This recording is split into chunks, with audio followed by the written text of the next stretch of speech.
This 17-year-old wannabe gangster was murdered in one of the most brutal and shocking murders in the history of Ireland.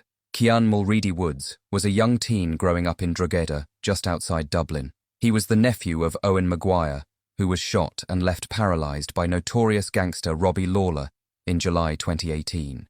Cian and his friends would terrorise locals in the community and also target rivals of the Maguire faction in this feud. In a move that they would all regret, Cian and his friends decided to approach Robbie Lawler as he left a gym. Whilst being filmed, they attacked him outside the gym. One of the boys was screaming, "That's only the start of it, Robbie." Yes, that's only the start of it. That's only the start of it, Robbie.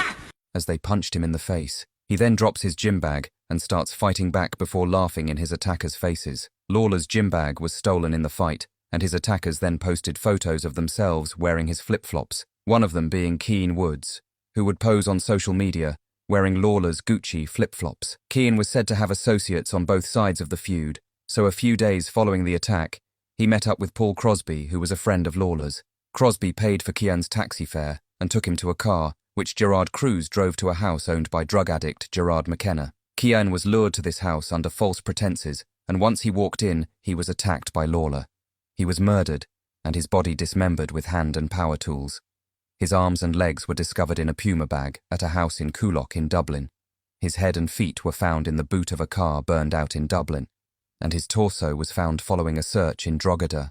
Videos of the murder were taken and shared on social media across Ireland and the UK. There was no evidence that Crosby or Cruz were present when the murder took place, but Crosby was in contact by phone with Robbie Lawler, who returned to Dublin soon after the murder. Lawler would be murdered in Belfast 4 months after the brutal killing. Crosby would be sentenced to 10 years in prison and Cruz to 7 years in prison for their parts in the murder.